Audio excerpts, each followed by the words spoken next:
it's the end of the month and I am still missing 2 metal cards to complete my premium missions. Tell me what you guys think is the best way to complete this task. Should I be using my pack hourglass, my wonder hourglass, or my pack points? Think about that for a moment and give me your gut feeling, while I mathematically work out how the best way to pull on metal cards is in the rest of this video. Welcome back to another TCG Pocket video, it's Brovinnie here.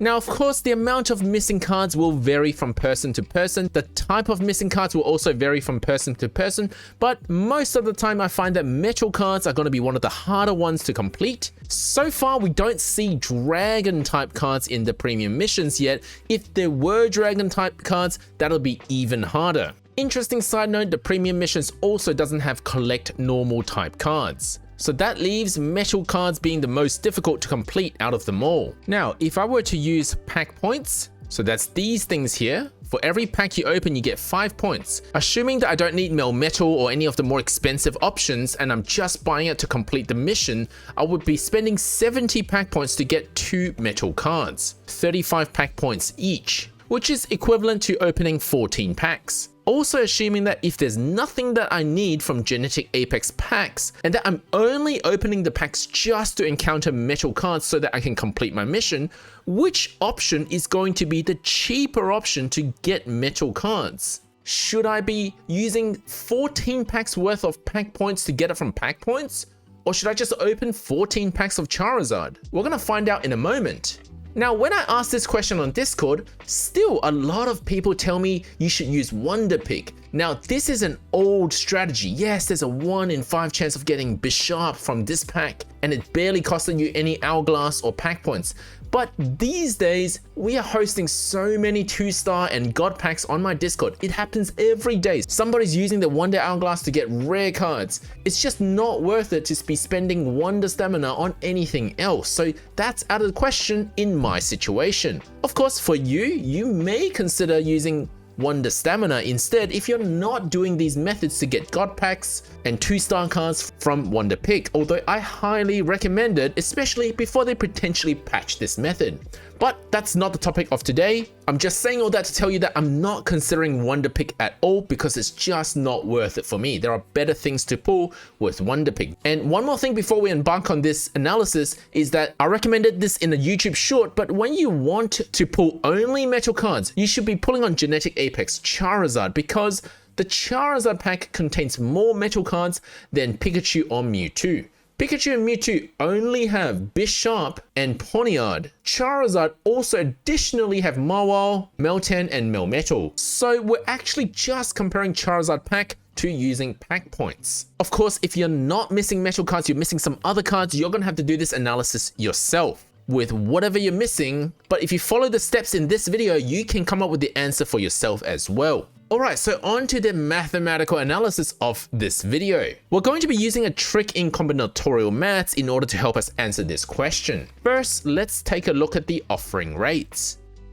I will be using the Rainelix calculator rates for the calculations. Now, they are the same as the offering rates in the game, but the game actually rounds it a little wrong. So just to clarify what I mean by that, so if you look at the offering rates inside the game, and in Charizard pack, if we scroll down to the Melmetal rate, so that's a 3 diamond card, in the 5th card position, it has a 1.428% chance to drop. And the reason for that number is because there's a 20% chance for 3 diamonds split into 14 cards. So if you count the cards in here, there are 14. But 20 divided by 14 is 1.4285. So if you were to round the numbers in the conventional means, that should be a 1.429, which, by the way, the Rainelix website uses, not 1.428. So just a bit of a rounding error, but I'm not sure if there's a reason why the game chooses to use rounded down numbers as opposed to rounded up.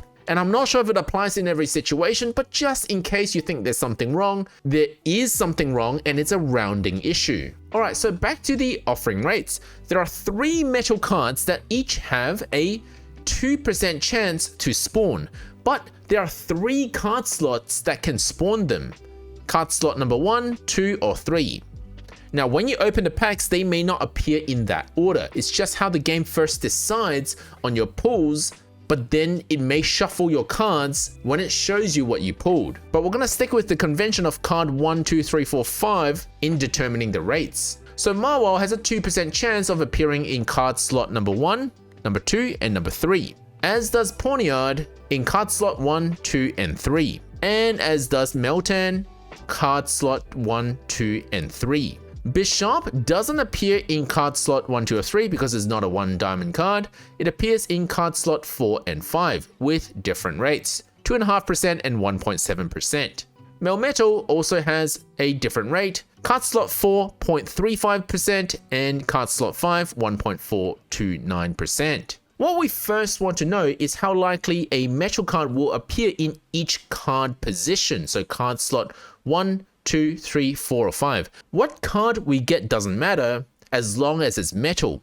Because there are 3 Pokemon that can spawn in card slot 1, each have a 2% chance, card slot 1 has a 6% chance of getting a metal card, same as card slot 2 and 3. Card slot 4 is comprised of Bishop and Melmetal's combined rates. So if you add 2.571% for Bishop and 0.357% for Melmetal, together, that's a total metal card chance of 2.928% in card slot 4. And the same thing if we add card slot 5 for Bishop, 1.714%, with Melmetal 1.429%, we have a total chance of 3.143%. It's as simple as just adding those numbers. But that still only tells us the chance of metal cards appearing in each slot.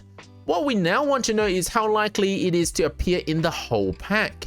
Well, because the metal card can appear in card slot 1, or card slot 2, 3, 4, or 5, or it can appear 2 times, 3 times, 4 times, or 5 times. There is a small chance, but you could potentially have a full pack of 5 metal cards. We need to sum all of those probabilities to know our chance of encountering at least a metal card. And the trick we're going to use here is ask a different question.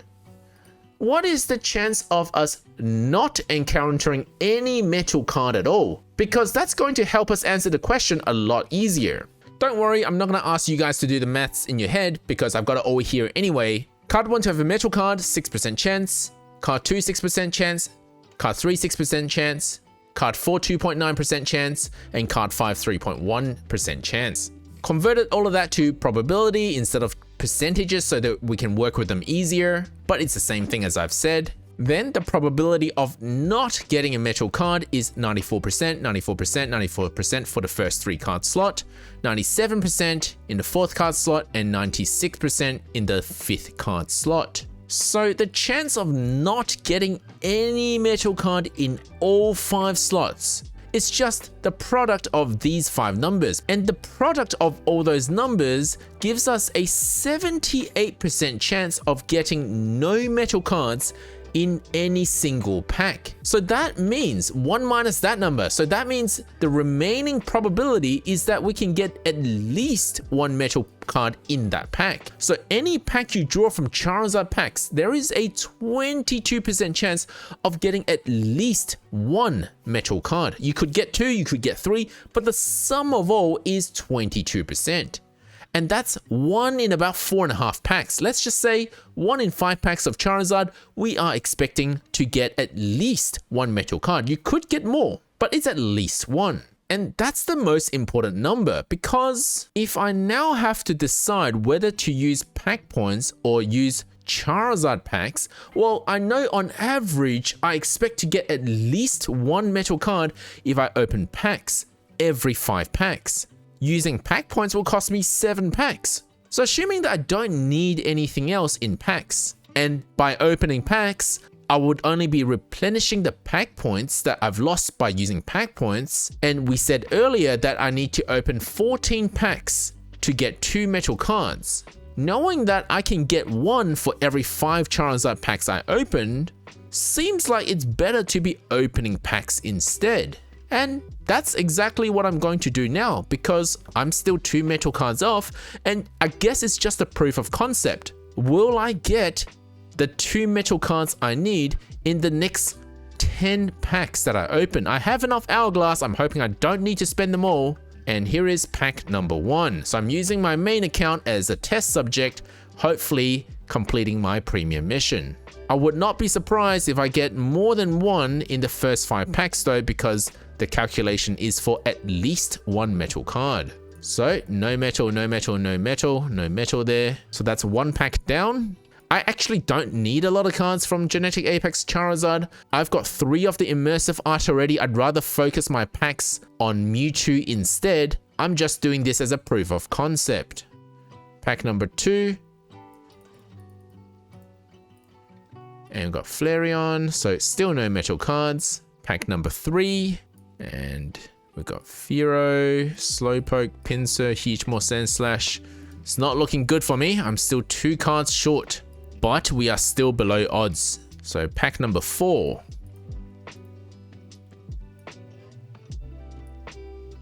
Oh, we got something there. Okay, so this is pack number 4, still no metal cards. And finally, pack number 5. I'm hoping this is it, because otherwise I will be above odds for getting the metal card. Poliwrath, Petalil, Sandshrew, Cottonee, and Whimsicott. I haven't got my metal card yet, so that's 5 packs in. Odds are not a guarantee. Odds are just, well, we take the risk. Sometimes you get more, sometimes you get less. Pack number 6. I'm hoping to do this within 10 packs. We've got Staryu, Mankey, Marwile, Lilligant, and Slowpoke. So, pack number 6 does have my metal card. I can stop sweating now. So we're not too far off our expected odds. Just double checking my numbers. Yep, so we're 1 off on the metal card. Let's try again. So pack number, I think it was 7. So I just need 1 more. So once again, expecting within the next 4 packs, hopefully to get 1 more. There we go. So, well, that's how probability works, right? We got 3 metal cards in 7 packs. So sometimes you're gonna get 2, and that's how it is. I know the maths is simple for some, but it's pretty complex for most people, I think, watching my videos. So hopefully it has helped some of you understand how to calculate for yourself the probability of you getting what you need from packs, so that you know whether to be using your pack points or your pack hourglass. And here is me collecting the final mission reward. 11 metal cards complete. And we're going to go to the shop and exchange the final Mewtwo cover. We're expecting these missions to roll over in the new month, and we'll start all over again. Now, if you've been paying extremely close attention, you'll notice that I didn't include rare packs in my calculations. With no metal cards available in rare packs, I'll leave this as homework for you guys to see whether you think the 0.05% of a rare pack can change the probability of us pulling metal cards from Charizard packs. Thank you for watching, guys. Don't forget to leave a like and subscribe.